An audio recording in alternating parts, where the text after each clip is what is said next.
ভাইয়ের আমার। প্রিয় দর্শক, সন্ধ্যার পরে আজকে তো শনিবার, সারাদিন বাসায়।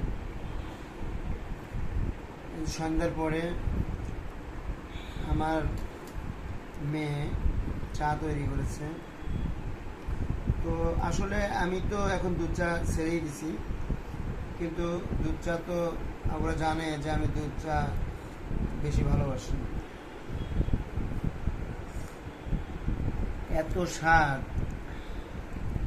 এটা অবশ্য গরুর দুধ না, বাজার থেকে আড়ংয়ের যে প্যাকেট কিনতে পাওয়া যায় ওই প্যাকেট নিয়ে এসেছিলাম, সেটা ফ্রিজে ডিবে রাখছিলাম।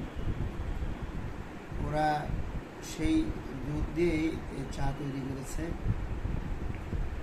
তো আপনারা টেস্ট করতে পারেন, খুবই মজাদার কিন্তু এই আড়ংয়ের চাটা। তো সবাই ভালো থাকবেন, সকলের সুস্বাস্থ্য কামনা করছি। আসসালামু আলাইকুম।